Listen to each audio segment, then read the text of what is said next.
Olá, meus amigos, um dia de muita paz para todos nós. Hoje, exatamente 15 de setembro de 2023, estamos nós reunidos para estudarmos a obra O Livro dos Médiuns. Nós estamos na segunda parte, capítulo 26, intitulado Perguntas que se podem fazer aos Espíritos. E hoje nós vamos retomar a questão 291, perguntas sobre interesses morais e materiais.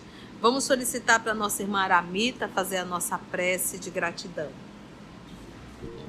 Graças te damos, Pai, pela oportunidade do estudo e do encontro. Que possamos aprender estas lições para servir na nossa caminhada, para que possamos seguir o conselho do Mestre Jesus, que importa caminhar hoje, amanhã e depois. Que possamos ter essa disposição de caminhar sempre, caminhar no aprendizado, caminhar na evolução, caminhar no melhoramento moral. Ajuda-nos nessa caminhada e que possamos estar contigo, porque tu estás conosco hoje e sempre, que assim seja. Então, vamos lá. Kardec pergunta: podemos pedir conselhos aos espíritos? Sim, certamente. Os espíritos respondem a Kardec. Os espíritos bons jamais recusam auxílio aos que o invocam com confiança, principalmente no que diz respeito à alma, mas repelem os hipócritas, os que simulam pedir a luz e se comprazem nas trevas. Então, nessa resposta simples, mas profunda, ele trocando em miúdos, ele está dizendo assim: muitos pedem o auxílio, mas a sua vida no cotidiano é imoral. Então, isso eles repelem. Mas aqueles que solicitam e que sua vida no cotidiano é de luta constante, eles estão aptos a atender.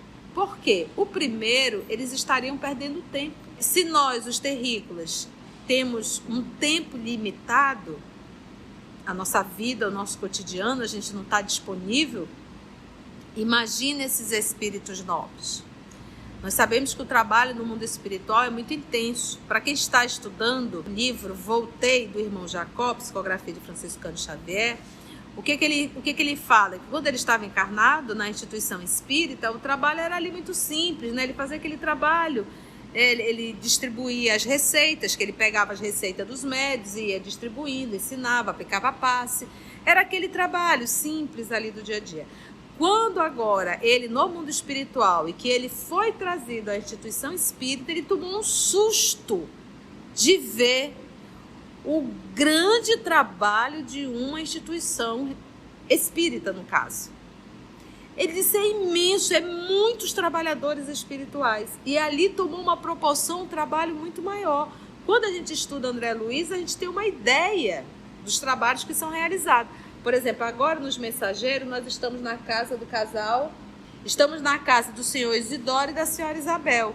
E a gente vê a quantidade de espíritos trabalhando ali. E o irmão Jacó, ele nos traz a surpresa dele. Então, ou seja, os espíritos têm muito trabalho a fazer. Para que ele vai perder tempo com o hipócrita? Com aquele que ora aqui no centro espírita: Senhor, nos ajuda, nos inspira, nos conduz. Ele vai lá para fora, toca o terror. Vai ajudar o quê?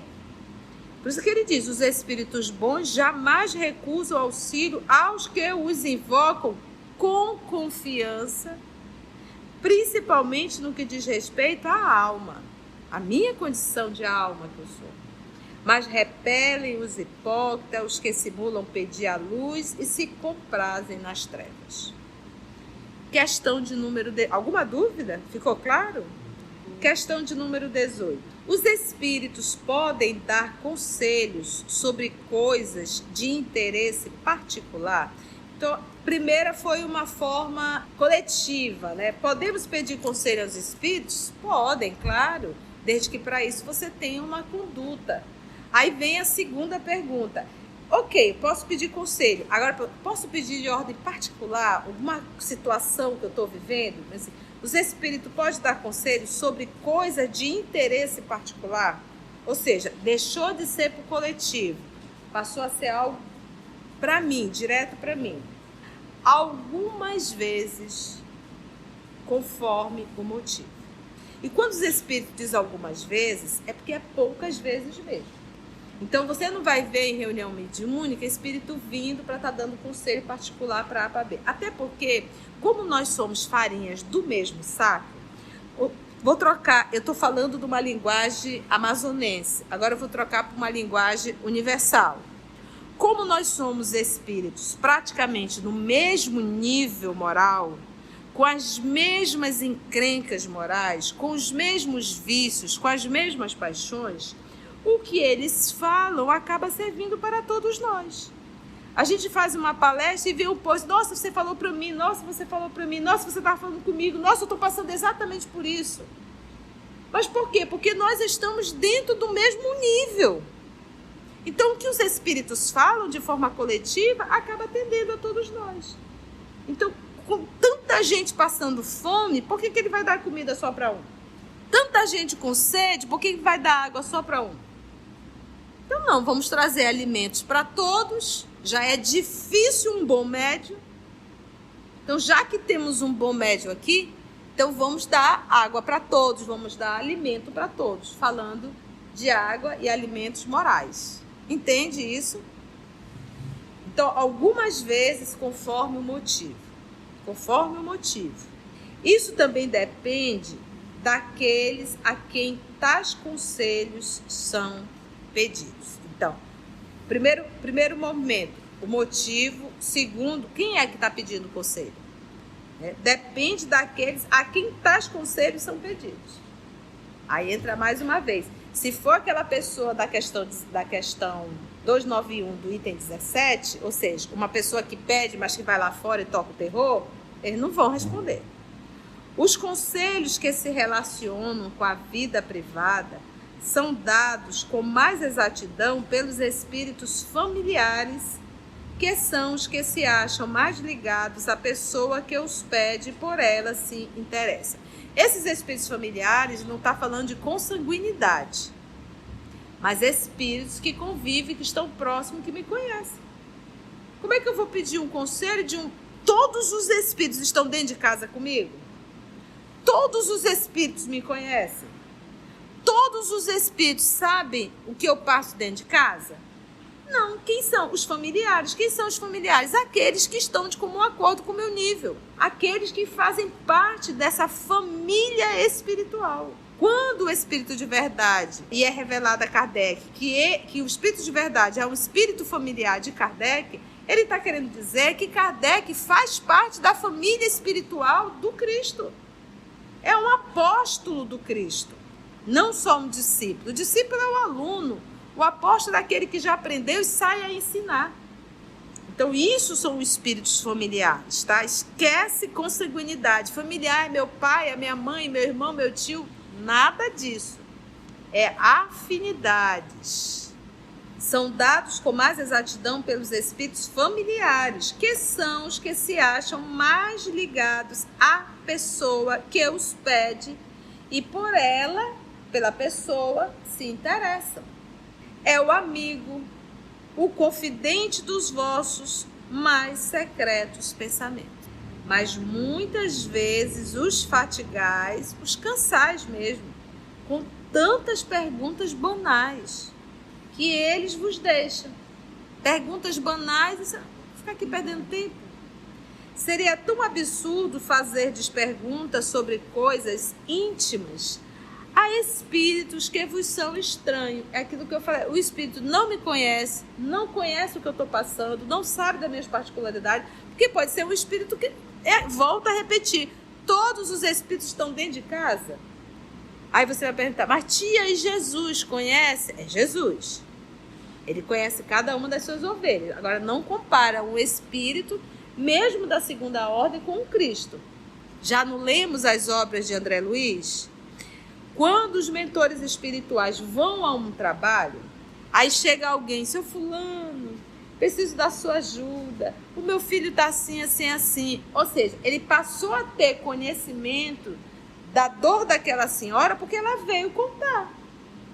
Mas mesmo ele sendo um espírito superior, ele não tem como saber todos os problemas da sociedade terrena, gente. Encarnado e desencarnado. Então, por isso que tem que ser espíritos familiares. Então, para eu fazer uma pergunta particular, da minha particularidade, quem teria que estar ali, se devesse estar, se deveria estar, seria um espírito familiar. Um outro espírito que não é familiar vai dizer, meu amigo, sinto muito, mas eu não sei. Mas vai e me conta a tua história para ver se eu posso te ajudar, né? Como um psicólogo. Conta aí a tua dor para me te orientar. Ficou claro isso, gente?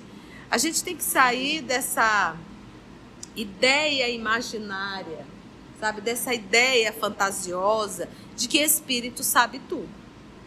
Não, é a ideia maravilhosa, os espíritos sabem tudo, todos os espíritos sabem tudo. Não, gente, não é assim. Basta ler com atenção as obras de André Luiz e estudar o livro dos médiuns e o livro dos espíritos, que a gente vai entender. Então, quando a gente ainda tem a ideia de que os espíritos sabem tudo, isso mostra o quanto nós ignoramos o espiritismo. Seria, então, mas muitas vezes o fatigais com tantas perguntas banais que eles vos deixam. Seria tão absurdo fazer-lhes perguntas sobre coisas íntimas a espíritos que vos são estranhos, ou seja, que não te conhecem. Como seria, aí ele vai dar um exemplo, vos dirigirdes para isso ao primeiro indivíduo que surgisse no vosso caminho. Imagina você estar andando pela rua e encontrou o seu Zé, que você nunca... Seu Zé, o senhor tem algum conselho para me dar? Ele vai dizer, mas quem é você? Eu não sei nem o que você está passando, como é que eu posso lhe dar conselho? Você entende a analogia que os espíritos estão fazendo a Kardec? É isso. Então, isso quer dizer, por isso tem que ser o espírito que te conheça, que saiba do que está passando. Ao primeiro indivíduo que surgisse no vosso caminho. Jamais devereis esquecer que a puerilidade, ou seja, a imaturidade mesmo das perguntas, é incompatível com a superioridade dos espíritos. Jamais devereis esquecer que a puerilidade, a imaturidade das perguntas é incompatível com a superioridade dos espíritos. Então, se Kardec tinha pleia de espíritos superiores, é porque ele também era um espírito superior. É preciso também que leveis em conta as qualidades do espírito familiar, que pode ser bom ou mau, conforme sua simpatia à pessoa a quem se ligue. Um espírito encarnado, uma alma encarnada, perversa, quem são os espíritos familiares dele? Madre Teresa de Calcutá, Franciscano Xavier, espíritos perversos. Porque são grupos familiares, que pode ser bom ou mal, conforme sua simpatia à pessoa a quem se ligue. O espírito familiar de um homem mau é um espírito mau. Precisa fazer alguma equação? Agora, entende por que a gente tem que se preocupar com a qualidade do médium ou qualidade moral?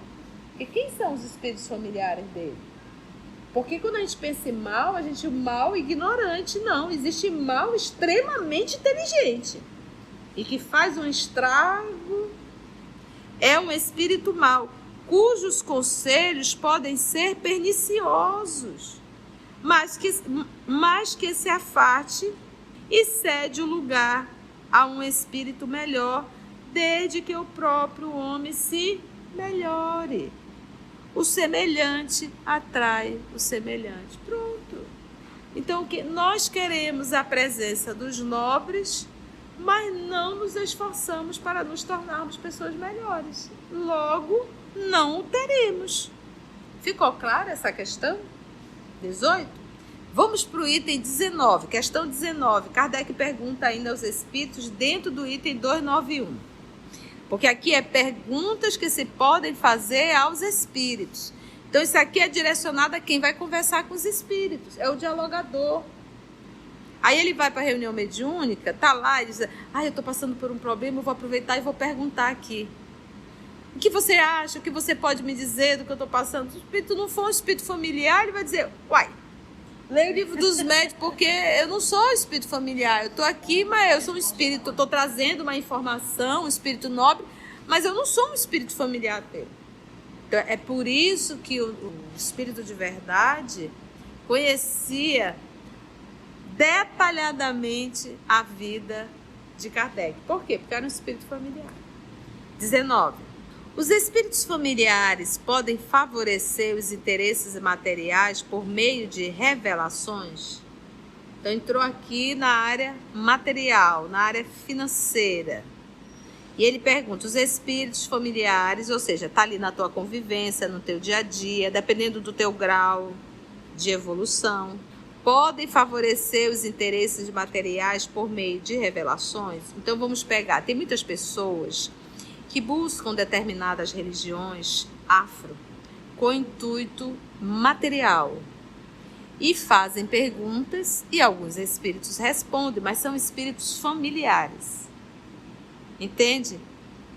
Que conhecem a situação e que acabam dando conselhos e eles acabam adquirindo o que eles desejavam na parte material, logo ficam escravizados a aquelas sugestões e orientações que são dadas. Então, isso pode acontecer? Pode. Agora, o que eu tenho que perguntar, você consegue imaginar Chico olhando para Emmanuel e dizer, Emmanuel, eu estou com uma dúvida aonde eu devo aplicar o dinheiro da Bolsa de Valores. O senhor poderia me dizer aonde eu devo aplicar para eu não perder nada?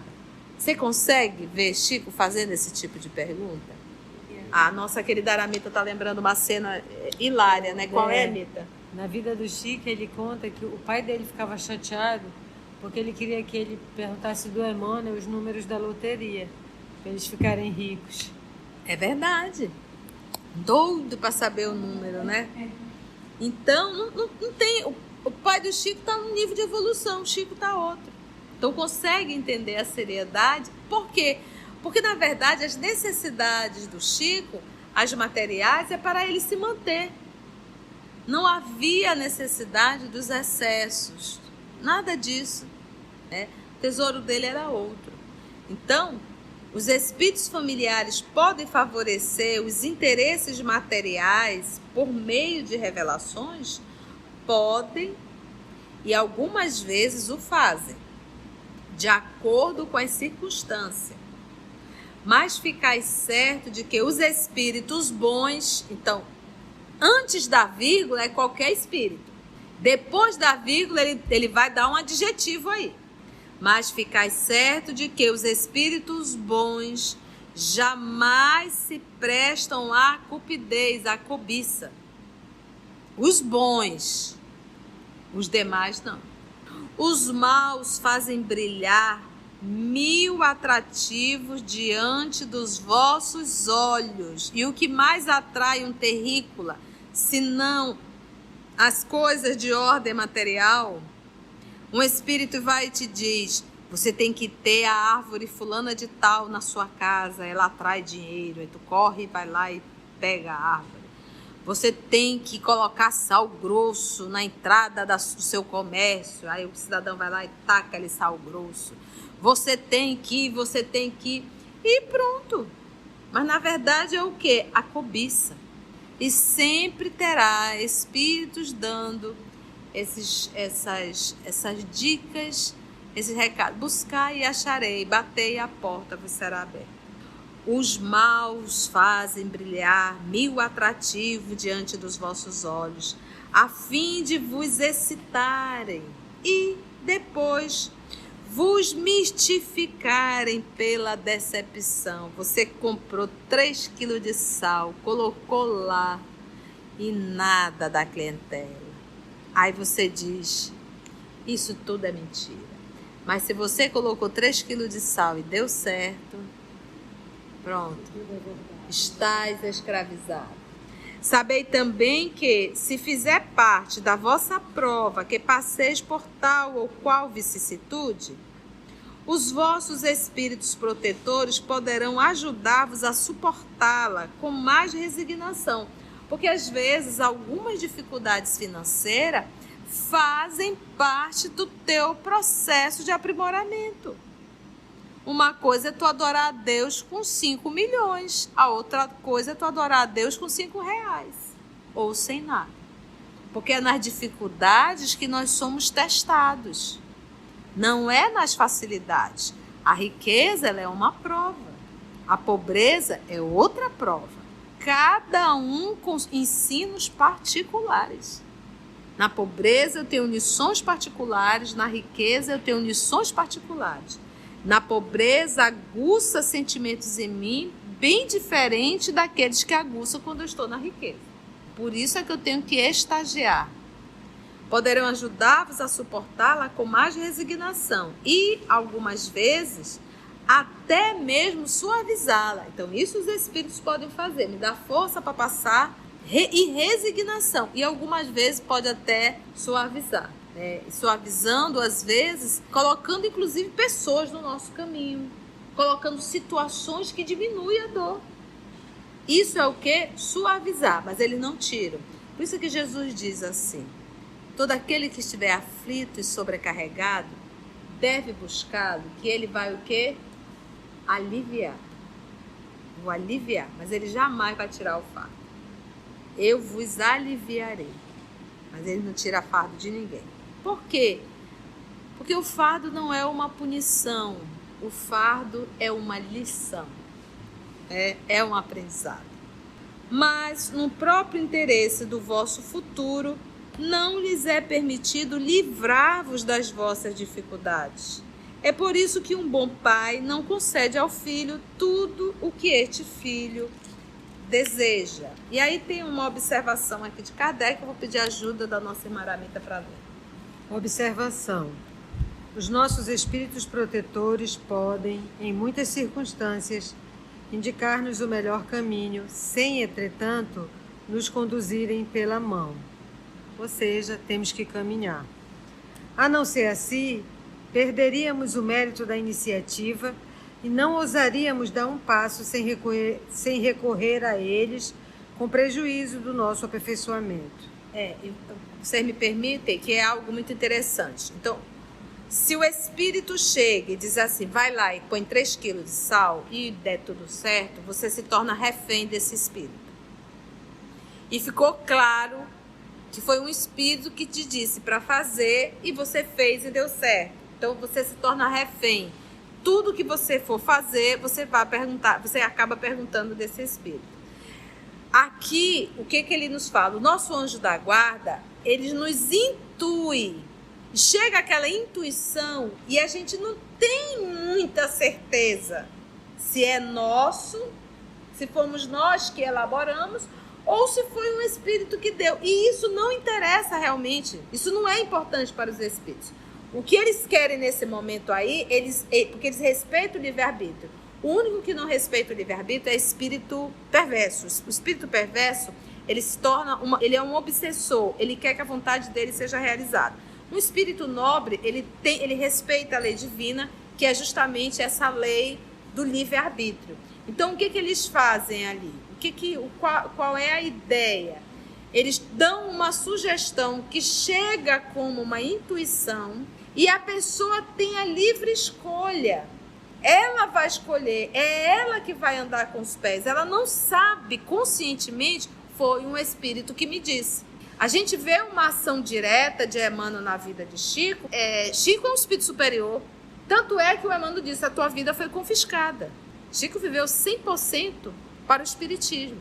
Então, nós estamos ainda engateando. Então, a gente precisa ainda. Então, surge uma ideia, mas eu vou escolher e eu vou ficar na dúvida. Será que isso foi meu mesmo? Será que não foi? Eu não penso assim. A gente vai lá e realiza, aprendeu, fez a lição. Mas eu não estou escravizada e com a lucidez da consciência, foi um espírito que me disse para fazer isso. Aí pronto, eu vou estar sempre, espírito, por favor, me ajude agora. Então eu sou uma pessoa não só escravizada, mas uma pessoa dependente, eu não consigo, é como se eu fosse um cadeirante, vamos supor, que não sei movimentar a própria cadeira, além da dependência, então eu vou estar sempre precisando, alguém empurra a cadeira. É por isso que ele diz aqui, ó, os nossos espíritos protetores, os protetores, podem, e para ser um espírito protetor, não é um espírito perverso, senão ele não estaria protegendo. Em muitas circunstâncias, indicar-nos o melhor caminho, sem, entretanto, nos conduzirem pela mão. Eles intuem. A não ser assim, perderíamos o mérito da iniciativa e não ousaríamos dar um passo sem recorrer a eles. Mas qual é o teu mérito? Foi o Espírito que disse para te fazer. Ele que te mandou. Ele que te mandou. Tu não decidiu nada, tu nem teve livre-arbítrio. Que legal o comentário de Kardec. Bora lá. Muitas vezes, para progredir, o homem precisa adquirir experiência à sua própria custa. É por isso que os espíritos sábios nos aconselham, embora quase sempre nos deixem entregues às nossas próprias forças, como faz o educador hábil com seus alunos. Nas circunstâncias comuns da vida, eles nos aconselham pela inspiração, deixando-nos assim todo o mérito do bem que façamos, como toda a responsabilidade do mal que pratiquemos. Seria abusar da condescendência dos espíritos familiares e equivocar-se quanto à missão que lhes cabe desempenhar o fato de os interrogarmos a cada instante sobre as coisas mais vulgares, como fazem certos médiuns. Alguns deles, por meio de um sim ou de um não, tomam o lápis e pedem conselhos para os atos mais simples da vida. Esta mania denota pequenez nas ideias e, ao mesmo tempo, a presunção de supor, quem quer que seja, que tem sempre um espírito serviçal às suas ordens, sem outra coisa mais a fazer, senão cuidar dele e dos seus mínimos interesses. Além disso, quem assim procede aniquila o seu próprio juízo e se reduz a um papel passivo, sem utilidade para a vida presente e com prejuízo certo para o progresso futuro. Se há alguma puerilidade em interrogarmos os espíritos sobre as coisas fúteis, também não deixa de ser pueril os espíritos se ocuparem espontaneamente com o que se pode chamar negócios caseiros. Em tal caso, eles poderão até ser bons, mas seguramente ainda se acham muito presos à terra. Tanta coisa para os espíritos fazerem, vai estar ali aprisionado, como ele diz aqui, acho interessante dizer, negócios caseiros. E eu acho que à medida que nós vamos amadurecendo e que nós vamos entendendo o espiritismo, até a nossa oração muda. Já não é mais a preocupação, porque se a gente for pegar a nossa oração, a gente faz tanto pedido de ordem material, e à medida que nós vamos despertando, crescendo, evoluindo, a nossa oração agora volta realmente para o lado moral. Então, ele diz aqui, olha, alguns deles, por sobre as coisas, por meio de um sim ou de um não, tomam o lápis e pedem conselho para os atos mais simples da vida. O médium vai, pega um lápis e fica ali, né, esperando. Eu estou com dúvida nisso. O que eu acho que eu devo fazer? Você acha que eu devo fazer isso? Aí, sim. Ah, sim. Então eu vou lá e faço. Qual o teu mérito? Qual o mérito? Vamos só mais uma? Para a gente finalizar o 291. A gente faz a pergunta, a resposta e a Aramita vem com a observação de Kardec. Se uma pessoa, ao morrer, deixar os seus negócios em dificuldade, poder-se-á pedir a seu espírito que ajude a desembaraçá-los? Então tá, o cidadão é dono de uma empresa, ele desencarnou e deixou algumas pendências na empresa. Kardec está perguntando se pode evocar esse espírito para ele dar uma dica. Será possível também interrogá-lo sobre a quantidade de bens que deixou?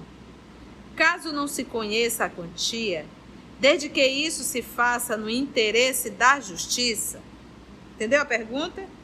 É de ordem espiritual ou material? Material. Toda material. Vamos ver. Esqueceis que a morte é a libertação dos cuidados terrenos? Meu filho, já fui, te vira. Vocês que ficaram aí vão contar. Pois é, não, e querer evocar o espírito para resolver as coisas, olha, eu já deixei, já foi.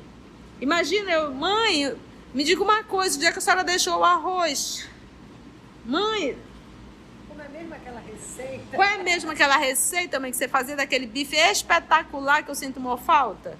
Não tem como, gente. Se uma pessoa morrer, deixar então seu negócio, será possível? Vamos lá. Esqueceis que a morte é a libertação dos cuidados terrenos?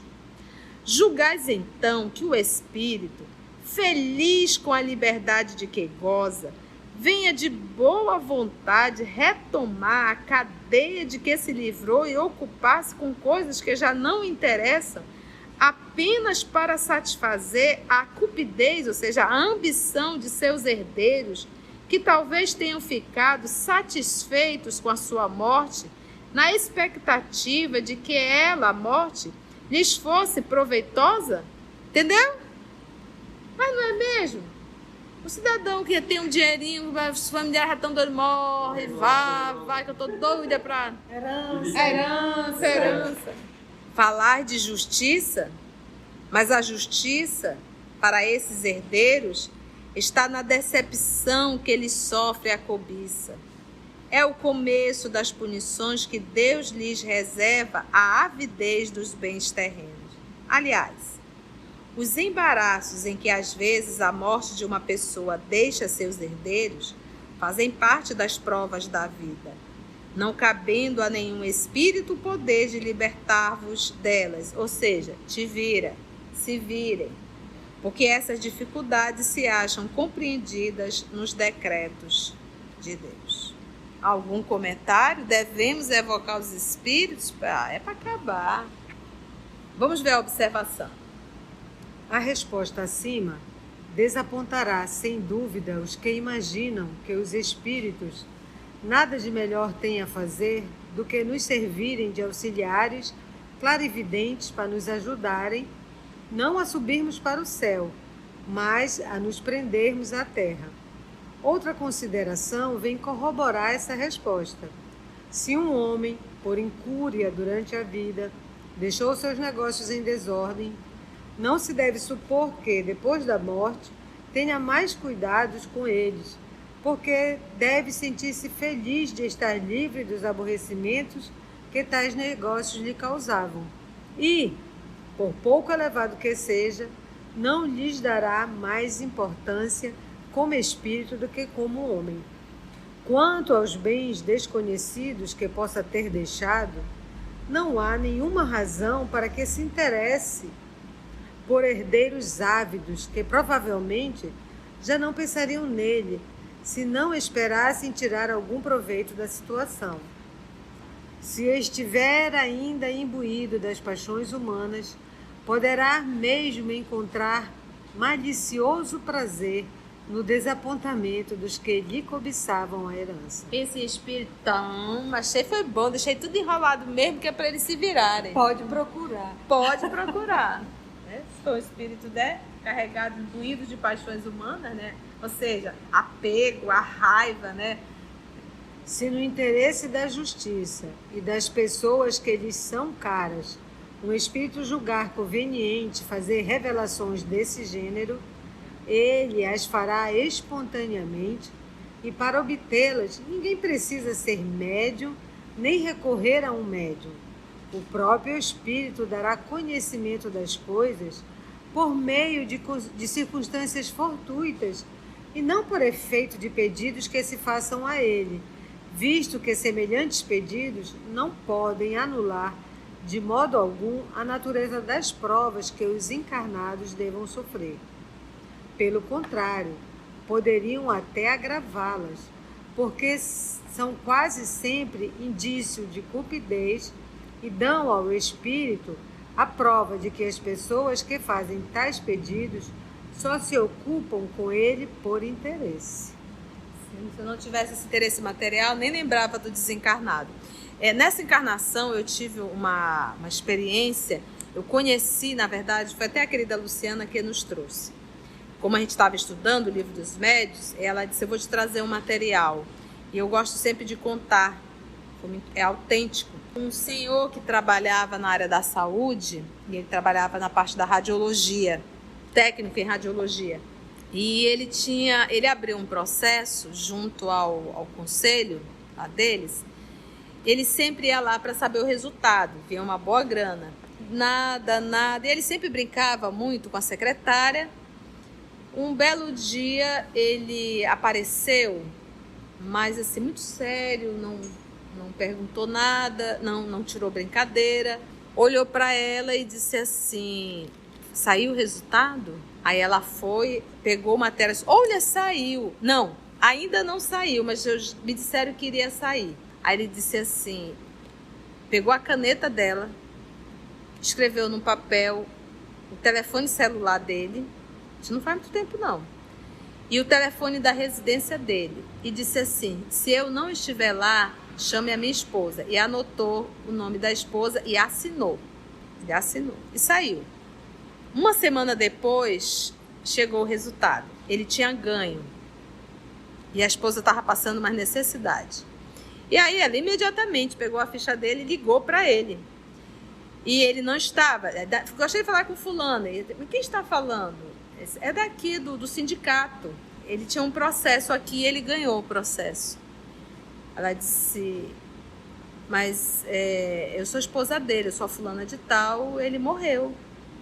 Aí ela tomou um susto. Puxa vida, mas ele esteve comigo aqui há uma semana atrás. Não, senhora, ele morreu o ano passado. Tinha mais de um ano que ele tinha desencarnado. Aí a secretária teve um chilique, né? Tem alguma coisa errada, moça, porque ele esteve aqui comigo, vem aqui. Aí a esposa foi com a filha.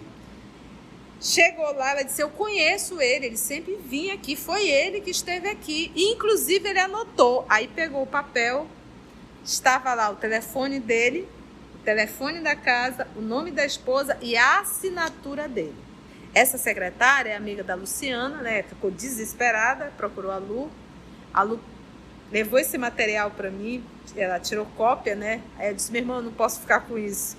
Mas isso é uma prova da comunicabilidade dos espíritos. Ele vai dizer, tia, ele se materializou por ele ter pego na caneta, né? Subentende que ele estava materializado, né? Porque ele pegou na caneta.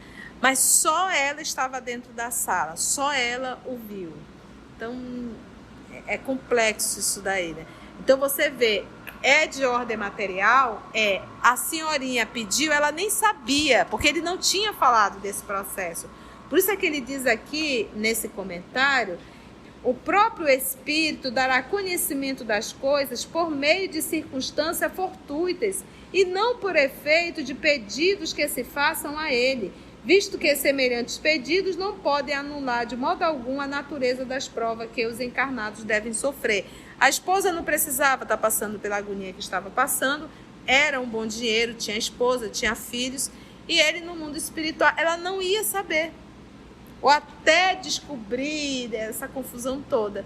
Então, algo muito próximo da gente, mostrando a ação dos espíritos. Às vezes a gente conversa com o espírito na rua, desencarnado, e a gente nem dá conta. Aquela pessoa que apareceu do nada, que te disse uma palavra que te fez pensar 1000 vezes, e de repente tu procura, cadê? Sumiu, desapareceu. Eu não sei onde é que estava. E era um espírito. Foi bom, gente? Deu para aprender?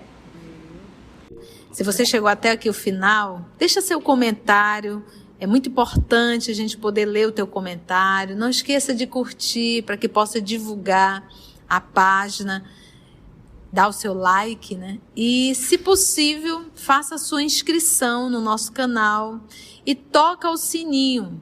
Porque quando você toca o sininho, o YouTube avisa para você quando o EOS publicar um novo estudo. Então, receba um grande abraço da família EOS Manaus.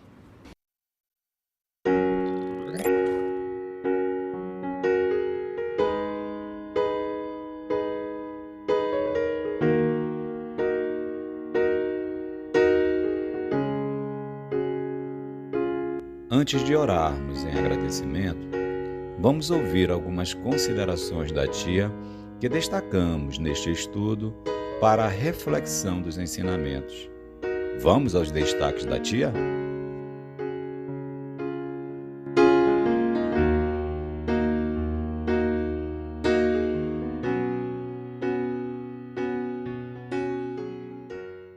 Muitos pedem recebem o auxílio, mas a sua vida no cotidiano é imoral. Então, isso eles repelem. Mas aqueles que solicitam e que sua vida no cotidiano é de luta constante, eles estão aptos a atender.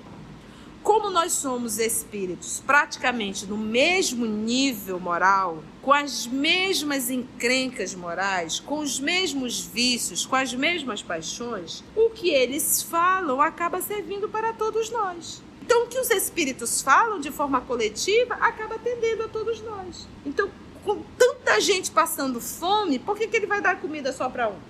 Quer-se consanguinidade familiar, meu pai, a minha mãe, meu irmão, meu tio, nada disso. É afinidades. Então, nós queremos a presença dos nobres, mas não nos esforçamos para nos tornarmos pessoas melhores. Logo, não o teremos. Uma coisa é tu adorar a Deus com 5 milhões. A outra coisa é tu adorar a Deus com 5 reais. Ou sem nada. Porque é nas dificuldades que nós somos testados. Não é nas facilidades. A riqueza, ela é uma prova. A pobreza é outra prova. Cada um com ensinos particulares. Por isso que Jesus diz assim: todo aquele que estiver aflito e sobrecarregado deve buscá-lo, que ele vai o quê? Aliviar. Vou aliviar, mas ele jamais vai tirar o fardo. Eu vos aliviarei, mas ele não tira fardo de ninguém. Por quê? Porque o fardo não é uma punição, o fardo é uma lição, é um aprendizado.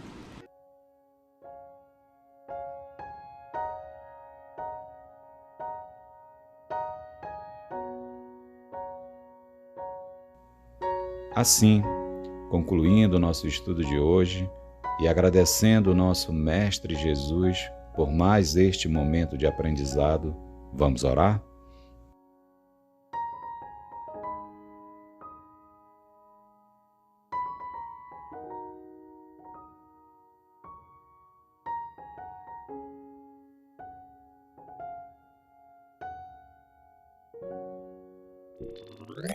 Então agradecemos a Deus nosso Pai, agradecemos a Jesus, o amor de nossa vida, aos amigos espirituais, se Deus nos permitir, até o nosso próximo encontro. Graça te damos, Senhor.